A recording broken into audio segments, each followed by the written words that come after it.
시간 성도의 겸손이란 제목으로 말씀 전하겠습니다. 설교를 준비하면서 이제 책을 하나 찾아봤는데요. 기역 시옷이 사라지는 세상에서라는 책입니다. 기역 시옷은 겸손, 공손 뭐 이런 것들이 사라지고 있다 그런 내용인데요. 그 책에 보면 작가가 이런 말을 합니다. 요즘에는 이 겸손이 칭찬처럼 들리는데 한편으로 보면 또 칭찬 같지가 않다는 거예요. 어딘가 부족한 사람에게 이 겸손하다라는 말이 붙여지곤 하기 때문에 이 겸손이라는 게 칭찬처럼 들리지만은 않는다 그런 이야기를 합니다. 어떤 사람을 겸손하다고 하냐? 약간 이게 자기 주장이 강하지 않거나 앞에 나서지 않거나 이런 사람들 있죠. 경쟁에서 한 발 물러난 사람에게 이 겸손이라는 이 칭호가 붙여진다는 거죠. 우리도 그렇지 않나요? 어떤 사람이 겸손하다고 여겨지나요? 좀 뭔가 자신감이 좀 부족하다거나 나서는 걸 좋아하지 않는다거나 이런 사람들 앞에 이 겸손이라는 단어를 붙이는 경우가 많은 것 같습니다. 저는 어려서부터 내성적인 사람이었거든요. 조용하고 말수가 좀 적은 편이었고 무언가 앞에 나서기를 꺼려했기 때문에 이 사람들이 저를 이게 뭐 겸손하다 이렇게 생각하시는 분들이 있더라고요. 네, 안 겸손합니다. 겸손은 그런 것이 아니기 때문이죠. 오늘 말씀을 통해 겸손이 뭔지 우리 한번 생각해 보려고 하는데요. 오늘 본문은 크게 두 가지를 이야기합니다. 첫째로는 이 서로와의 관계에서의 겸손함, 두 번째는 하나님과의 관계에서의 겸손함을 이야기합니다. 먼저 우리 교우들 서로와의 관계에서 겸손함은 무엇인지 먼저 보겠습니다. 5절입니다. 우리 5절 같이 볼까요? 5절입니다. 시작. 젊은 자들아 이와 같이 장로들에게 순종하고 다 서로 겸손으로 허리를 동이라. 하나님은 교만한 자를 대적하시되 겸손한 자들에게는 은혜를 주시느니라. 아멘. 여기 보면 젊은 자들아 이렇게 부르고 있어요. 젊은 자들은 누굴까요? 여기서 젊은 자들. 여러 가지 견해가 있는데요. 그 초신자들을 가리킨다고 보기도 하고 믿음이 이제 연약한 신앙적으로 어린 그런 성도들을 가리킨다고 보기도 하고 실제로 나이가 어린 사람들을 가리킨다고 보기도 합니다.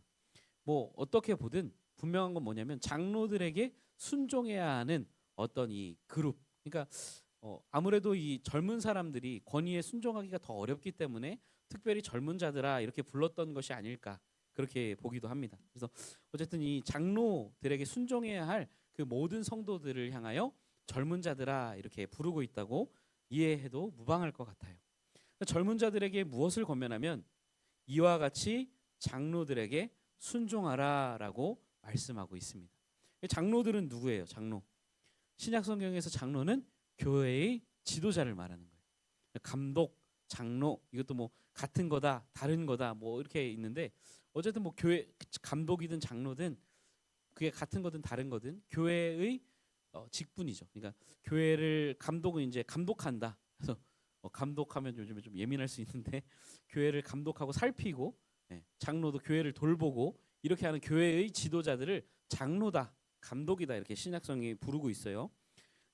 베드로전서 5장 1절에 보면 나도 너희와 함께 장로된 자다 이렇게 베드로가 이야기하거든요. 그러니까 교회의 말씀을 가르치고 교회를 돌보는 이런 사람을 장로라고 신약성경이 부르고 있다는 거죠.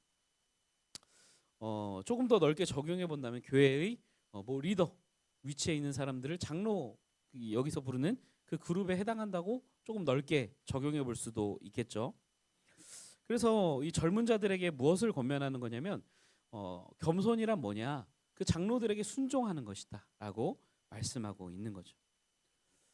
장로들에게 근데 이게 베드로가 장로들에게 순종하라 하기 전에 1절에서 4절까지 먼저 장로들에게 권면을 했어요. 장로들아 너희는 목자장이신 예수님께서 나타나실 때에 칭찬을 얻기 위해 어떻게 이 교회를 돌보고 섬겨야 하는가 그걸 먼저 얘기했어요. 그래서 억지로 하지 말고 자원함으로 하고 더러운 이득을 위해 하지 말고 기꺼이 하고 맡은 자들에게 주장하는 자세를 하지 말고 그러니까 군림하려고 하고 너희 뜻대로 사람들을 막 너희 마음대로 움직이려 하지 말고 그들에게 본이 되라 이렇게 말했어요.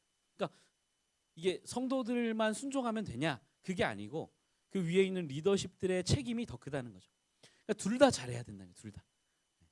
권위에 대해서 무조건 불순종하는 것도 잘못된 것이고 성도들에게 본이 되지 못하고 군림하려고 하고 이렇게 하는 것도 잘못된다는 거예요. 그러니까 장로들 위에서 이 성도들을 돌보는 그런 목회자나 장로들의 그룹도 하나님 앞에서 정말 최선을 다해서 이렇게 성도들을 자기 이득이 아니라 기꺼이 이런 마음으로 돌보고, 그렇게 할 때 또 성도들도 그런 장로들에게 순종하고 이렇게 하는 모습이 교회 안에 있어야 한다라고 말씀하고 있는 거예요. 이 말은 무조건 복종은 아니죠. 무조건 복종해야 된다. 예전에 입에 담기 싫은데 아무튼 막 있어요. 막 저희 학부 다닐 때도 와가지고 막 얘기하지 않겠습니다.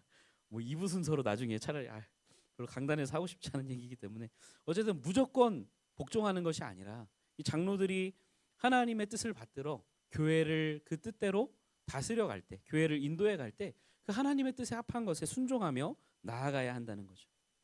과거에는 절대 진리 그리고 권위 이런 걸 중요시했지만 우리가 포스트 모더니즘 시대라고 하잖아요. 그래서 절대 진리를 거부하고 권위에 대해서 되게 부정적이고 거부하고 이런 시대 가운데 살고 있어요. 그래서 권위에 대해서 복종하는 것보다 개인의 자율성, 개인의 어떤 감정 이런 것들을 훨씬 더 중요하게 생각하지만, 근데 성경은 하나님께서는 이게 권위를 또 세우셨음을 성경은 분명히 이야기하거든요. 그래서 가정에서의 권위, 교회에서의 권위, 뭐 하나님이 국가 지도자들을 세우신 것도 거기에 순종해야 된다 이런 말씀도 나오잖아요. 그래서 성경은 권위를 이야기한다.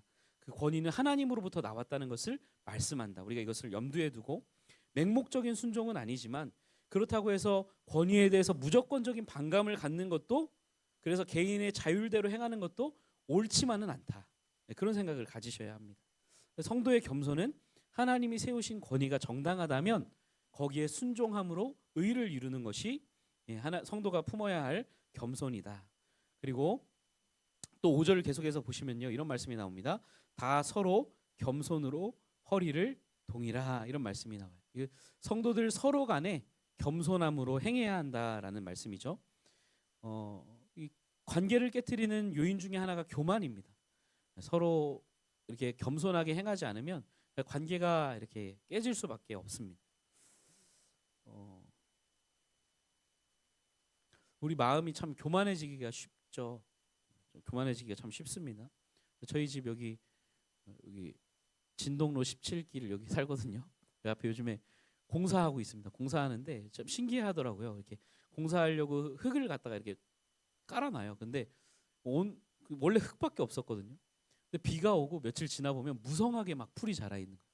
그걸 보면서 야, 생명력이 놀랍다라는 생각도 들고, 우리 마음의 교만도 어느 순간 우리도 알지 못하게 무성하게 자라 우리를 이렇게 압도할 때가 참 우리를 이렇게 우리를 장악할 때가 참 많이 있지 않나 하는 생각을 해보게 됩니다. 그래서 우리가 다른 형제들을 귀히 여기고 존중하고 그렇게 하기보다는 어떤 외적인 복장 그리고 가진 재물, 어떤 부족한 면이 보이면 우리가 그를 이렇게 존중하고 있는가, 그런 들을 한번 생각해 봐야 한다는 거죠. 어쨌든 우리가 이렇게 리더십이나 상호 간의 관계에서 겸손해야 하는 이유가 뭐냐? 5절 하반절 한번 보시겠습니까? 5절 하반절 이런 말씀이 나옵니다. 하나님은 교만한 자를 대적하시되 겸손한 자들에게는 은혜를 주시느니라. 아멘. 이 잠언 말씀을 인용한 거죠. 우리가 겸손해야 하는 이유가 여기에 있는 거예요. 하나님은 교만한 자에게를 대적하신다. 이건 무슨 말이에요? 얼굴을 돌리신다는 거예요. 외면하신다는 거예요. 교만한 자에게 얼굴을 돌리시지만 겸손한 자들에게는 그 얼굴을 향하시고 그들에게 은혜를 베푸시는 하나님이시기 때문에 너희는 겸손해야 한다. 형제들과의 서로와의 관계에서 겸손으로 허리를 동이라는 건 겸손으로 옷 입으라는 뜻이거든요. 주님이 그러셨듯이 겸손으로 옷 입고 서로를 대하고 그게 교회의 권위에 순종하고 하나님의 뜻을 이루어가는 것이 너희가 품어야 할 겸손의 모습이라고 말씀하고 있는 것입니다. 두 번째로 살펴볼 것은 하나님과의 관계에서의 겸손입니다. 우리 6절 같이 한번 읽어볼까요? 6절입니다. 시작. 그러므로 하나님의 능하신 손 아래서 겸손하라. 때가 되면 너희를 높이시리라. 하나님의 능하신 손 아래에서 겸손하라, 이렇게 말씀합니다. 우리가 하나님의 능하신 손이란 표현은 어디에 자주 등장하냐면 구약의 출애굽기 그리고 민수기 이런 곳에서 이 출애굽에 대해서 이야기할 때 쓰이는 표현이에요. 하나님이 강하신 손과 펴신 팔로 너희를 인도해 내셨다. 이런 표현을 많이 써요. 그러니까 여기서 하나님의 능하신 손 아래에서 겸손하라는 말은 뭐냐면 그 능하신 하나님의 능력을 의지하고 바라보라는 뜻이에요. 그게 겸손이라는 거예요. 그러니까 하나님의 능하신 손을 의지하고 바라보는 것이 겸손이다. 그런 뜻입니다. 당시 베드로전서를 읽던 독자들은 고난받는 상황에 처해 있었어요. 직접적인 박해는 아니지만 예수를 믿은 다음에 친구들에게 외면받고 가족들에게 핍박을 당하고 사회적으로 매장당하고 이렇게 경제적인 어려움을 겪어야 하고 이런 상황 가운데 있었다는 거죠. 그런 고난을 받는 성도들에게 베드로가 뭐라고 이야기하냐면 하나님의 능하신 손 아래에서 겸손하라 이렇게 얘기하는 거예요. 하나님의 능력을 의지하라. 하나님을 신뢰하라. 그가 너희를 높이실 것이다. 과거 출애굽 백성들을 바로의 손에서 건져내셨던 하나님이 너희를 그 곤경에서 언젠가는 건져내시고 너희를 높이실 것이다. 그 하나님을 바라보고 의지하라라고 그것이 겸손이다라고 이야기하고 있는 거죠. 여러분 겸손이란 고난을 당할 때 하나님을 바라보고 신뢰하는 것 이것이 겸손이라는 거예요. 능하신 하나님의 손을 바라보고 신뢰하는 것 이것이 겸손이라는 거죠. 계속해서 7절입니다. 우리 7절도 같이 읽어볼까요? 시작. 너희 염려를 다 주께 맡기라. 이는 그가 너희를 돌보심이라. 아멘. 겸손이 하나님을 신뢰하는 거라면 반대로 교만은 하나님을 불신하는 거죠. 하나님을 믿지 않는 게 교만인 겁니다. 겸손은 하나님의 능력을 의지하고 하나님을 바라보고 믿는 게 겸손이에요. 하나님을 믿지 않고 자기를 믿는 게 교만인 거예요. 난 나를 믿어. 이게 교만이에요. 하나님을 믿지 않는 거, 자신을 의지하는 거, 그것이 교만이죠. 그런데 하나님을 신뢰하지 않을 때 찾아오는 게 뭐죠? 자신을 의지할 때 찾아오는 게 염려라는 거예요. 염려. 하나님을 믿지 않고 하나님을 불신할 때 그 마음에 염려가 찾아오는 거예요. 그러니까 염려의 또 다른 이름은 교만인 거죠. 하나님을 의지하지 않는 교만 때문에 우리 안에 염려가 찾아오는 것입니다. 물론 우리는 잠깐 염려할 수도 있어요. 그렇지만 염려에 사로잡히는 건 또 다른 문제죠. 잠깐 염려가 들어올 수 있어요. 그런데 그 염려에 계속 사로잡혀서 살아가는 건 우리가 하나님을 의지하지 않기 때문인 거죠. 염려를 떨쳐버려야 한다는 거예요. 7절에 보면 너희 염려를 다 주께 맡기라고 말씀하는데 이 맡기라는 말은 던져버리라는 뜻이래요. 하나님께 염려를 던져버리라는 거예요. 하나님께 맡겨버리라는 거예요. 무거운 짐을 하나님께 다 넘기라는 거예요. 하나님을 신뢰함으로 그분께 맡기라는 거죠. 이게 겸손이라는 건데요. 우리가 하나님을 신뢰할 수 있는 이유가 7절 끝에 나옵니다. 뭐라고 나와요? 7절 끝에 보면 이는 그가 너희를 돌보심이라. 아멘. 여러분 이것이 우리가 하나님께 염려를 맡길 수 있는 이유예요. 하나님은 우리를 외면하시는 분이 아니고 우리를 돌보지 않으시는 분이 아니라 이는 그가 너희를 돌보시기 때문에 하나님은 우리를 돌보시는 아버지이시기 때문에 너희의 염려를 맡길 수 있다라는 거예요. 공중에 나는 새도 먹이시고 들에 핀 꽃도 입히신다. 하물며 너희일까 보냐 이렇게 말씀하셨죠. 야 봐라. 야 너네를 안 돌보시겠냐? 이렇게 말씀하셨죠 주님. 사실은 제가 이 제주도에 그때 일주일간 혼자 제주 그린교회에 내려오기 전에 혼자 여행하면서 들에 핀 꽃을 보면서 하나님이 주셨던 말씀 떠올랐던 말씀이 이 말씀이거든요. 두려워하지 말아라. 내가 돌본다. 그 말씀을 그 마음을 가지고 여기에 내려온 거예요. 사실 하나님이 돌보신다. 그 말씀을 계속 주셨거든요. 물론 염려가 들어올 때도 있지만 베드로는 이 고난 중에 있는 성도들에게 말하고 있는 거예요. 그들에게 염려할 만한 것이 얼마나 많았겠습니까? 핍박을 당하고 갑자기 생계가 예수 믿으면서 어려워지고 관계에 어려움이 찾아오고 염려할 게 너무 많은 거예요. 그런 상황에 있는 신자들에게 하는 거예요. 너희 염려를 다 주께 맡겨라. 주님이 너희를 돌보신다. 그 능하신 하나님의 손을 의지하라. 그 하나님을 믿고 신뢰하고 염려를 맡겨라.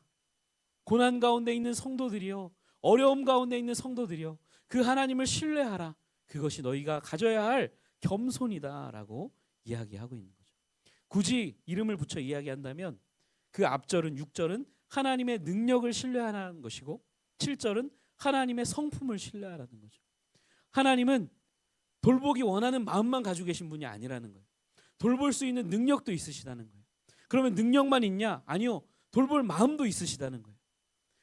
돌보고자 하는 마음이 있으시고 능하신 손을 가지고 계신 그 하나님을 바라보고 염려를 맡기고 고난 가운데 있지만 그 하나님을 의지함으로 그 고난들을 이겨내라. 겸손해야 한다. 하나님을 의지해야 한다. 그래야 너희가 고난을 이겨낼 수 있다라고 말씀하고 있다는 거죠. 여러분, 제가 설교를 시작하면서 인용한 책에서 겸손에 대해서 이렇게 말합니다. 제가 한 문장 발췌해서 왔는데요. 이렇게 한번 읽어보겠습니다. 겸손은 태도의 문제가 아니라 인식의 문제다. 내가 얼마나 대단한가를 평가하는 기준이 아니라 내가 서 있는 자리가 세계 전체에서 어디쯤인가를 아는 감각에 가깝다. 이게 뭐 일반 그냥 인문학 책이지만 이런 말을 하더라고요. 겸손이란 뭐냐? 내가 어떤지를 아는 거예요. 뭐 태도 이렇게 하는 게 아니라 인식. 내가 어떤 존재인지를 아는 게 겸손이라는 거죠. 그래서 이것을 좀 오늘 말씀과 연관시켜서 생각해 보면 내가 어떤 존재인지를 아는 것이 겸손이라는 거죠. 내가 할 수 있는 것과 할 수 없는 것을 아는 게 겸손이죠. 겸손은 우리의 할 수 없음을 아는 것, 내게 능력이 없음을 아는 것, 그래서 능하신 하나님을 의지하는 것이 겸손이라는 거죠.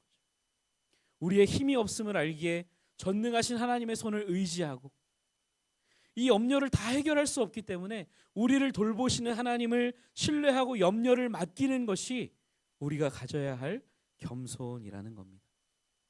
우리 8절 말씀도 한번 같이 읽어볼까요? 이어지는 8절 말씀입니다. 같이 읽어보겠습니다. 시작. 근신하라 깨어라 너희 대적 마귀가 우는 사자같이 두루 다니며 삼킬 자를 찾나니. 갑자기 다른 말씀이 나오는 것 같은데요. 그게 아니고 이 겸손히 하나님을 신뢰하는 것이 이 마귀를 대적하는 길임을 지금 8절에서 이야기하고 있어요. 그동안 베드로전서에서 고난을 계속 이야기했잖아요. 고난. 너희가 세상 가운데 고난을 당하고 있다. 너희는 그 나그네와 같은 삶을 살며 어려움을 겪고 있다. 잠깐 고난을 당하고 있다. 이렇게 말하면서 이 오늘 본문 8절에서 그 배후를 이야기하는데 이 고난의 배후에 누가 있다는 거예요? 마귀가 있다는 거예요. 마귀의 세력이 이 고난의 배후에 역사하고 있다는 거죠. 그래서 베드로전서나 그 다니엘서나 요한계시록이나 이런 성경에 보면 그 세상 제국에 대해서 이야기하죠. 세상의 제국에 대해 이야기하면서 그 배후에 이 영적인 어둠의 세력이 있음을 이야기하는 겁니다. 우리의 싸움은 혈과 육에 속한 것이 아니라는 거죠. 이 배후에 마귀의 세력이 있어요. 근데 이 고난 마귀가 어떻게 하냐면 이 고난을 통해서 성도들을 어렵게 한다는 거예요. 여기 말씀에 보면 어떻게 나와요? 우는 사자같이 두루 다닌다. 이건 뭐예요? 으르렁거리는 거죠. 으르렁거리면서 먹이를 찾아다니는 사자의 모습. 여러분 사자 보셨습니까? 사자 보셨어요? 동물원에 철창에 갇힌 거 말고 밖에 나와 있는 거 보신 적 있으세요? 저 신혼여행 가서 봤거든요. 신혼여행 가서 봤는데 쇠사슬에 매여 있었어요. 쇠사슬에 매여 있는데도 못 가겠더라고요. 사슬에 매여 가지고 사진 찍으라고 하는데 진짜 겁나더라고요. 물론 사육사가 옆에서 이렇게 하고 있는데 물어버리면 어떡해요? 무서워서 못 가겠더라고요. 그러면 으르렁거리면서 먹이를 찾아 헤매는 사자. 그럼 사탄은 이 고난을 통해서 신자들을 두렵게 한다는 거예요. 이 으르렁거린다는 건 이 고난을 통해서 신자들을 두렵게 한다는 거예요. 두렵게 하는 그 사탄의 모습을 여기 이렇게 표현하고 있는 거예요. 믿음이 시련이 찾아올 때, 고난이 찾아올 때, 예수를 믿는 것으로 인해 관계가 어려워지고 세상에 생업이 어려워지고 그런 것들을 통해 두렵게 한다는 거죠. 성도를 두렵게 해서 사탄은 무엇을 이루고자 하는 거예요? 믿음을 버리게 하는 거죠. 믿음을 버리게 하고 배교하게 하고 주를 떠나게 하고, 이게 사탄이 우는 사자와 같이 삼킬 자를 두루 찾아다니는 모습을 나타내는 거예요. 고난 가운데 있는 성도들아, 마귀가 그렇게 하고 있어 라고 이야기하고 있는 거죠. 어떻게 해야 한다는 거예요. 그래서 9절입니다. 너희는 믿음을 굳건하게 하여 그를 대적하라. 이는 세상에 있는 너희 형제들도 동일한 고난을 당하는 줄을 알미라. 아멘. 여러분, 이 마귀를 대적해야 된대요. 어떻게 대적하는 거래요? 예? 마귀는 어떻게 대적해야 돼요? 야, 저리 가! 이렇게 하면 돼요? 야! 심한 말은 못하겠지만 마귀를 대적하는 게 뭐예요? 마귀를 어떻게 대적하는 거예요? 예? 믿음을 굳건하게 하여 그를 대적하라. 마귀를 대적하는 건 믿음을 굳건하게 하는 거예요. 다른 게 아니고 야 물러가! 이게 아니고요. 믿음을 굳건하게 하는 거예요. 믿음을. 여러분, 마귀가 예수를 믿는 자들에게 찾아오는 고난을 통해 성도를 두렵게 할 때 우리가 어떻게 그를 대적할 수 있어요? 하나님을 신뢰하는 거죠. 예. 하나님을 붙드는 겁니다. 그게 마귀의 세력을, 마귀의 계략을 깨뜨리는 것이고 그를 물리치는 거예요. 하나님의 말씀을 선포하고 믿음으로 하나님을 신뢰하는 것, 그것이 마귀를 대적하는 거예요. 하나님이 우리를 돌보실 것을 신뢰하는 것입니다. 마귀가 고난을 통해 우리를 두렵게 할 때에 하나님이 우리를 돌보심이라, 그 능하신 하나님이 우리를 돌보심이라 말씀을 되뇌이며 그 능하신 하나님이 언젠가는 나를 이 고난에서 건져내시고 높이실 것을 신뢰함으로 그를 대적하는 것이죠. 이것이 믿음으로, 믿음에 굳게 서서 마귀를 대적하는 거예요. 여러분, 우리가 이것뿐만 아니라 생활의 염려도 찾아오죠. 우리가 예수님이 가르쳐 주신 네 가지 밭의 비유에 보면 뭐가 나와요? 길가, 또 뭐 나오죠? 뭐 나와요? 돌밭, 그리고 가시밭, 좋은 땅, 이렇게 나오죠. 네. 돌밭에 떨어졌다는 건 어떻게 돼요? 돌밭에 떨어지면 어떻게 되나요? 해가 비쳐서 뿌리가 얕아가지고 말라버리죠. 가시밭에 떨어지면 어떻게 돼요? 네. 해의 기운을 막아서 열매를 맺지 못하게 하죠. 예수님이 이 얕은 돌밭에 떨어진 거는 뭐라고 해석을 해주시나요? 돌밭에 떨어졌다는 것은 세상에 그 뭐 어려움, 환난, 박해, 이런 어려움이 찾아올 때 열매를 맺지 못하게 되는 것이고, 가시가 자라 기운을 막은 것은 생활의 염려와 이런 것들로, 네, 그런 것 때문에 열매를 맺지 못한다고 말씀을 하지 않습니까? 어쨌든 우리가 이 세상의 박해로 인해서 우리가 염려를 하기도 하지만 이 생활의 염려, 우리 생활의 염려로 인해서도 두려움에 빠지기도 하죠. 우리가 그럴 때 어떻게 해야 되냐면 하나님을, 오늘 말씀을 기억하면서 우리를 돌보시는 하나님을 신뢰함으로 우리가 이 염려에서 벗어나야 한다는 거예요. 그러니까 마귀는 뭐 박해뿐만 아니라 이 세상의 유혹과 재물의 유혹과 생활의 염려, 이런 것들로 우리를 쓰러뜨리려 하기 때문에 우리가 믿음을 굳게 하여서 마귀를 대적해야 한다는 겁니다.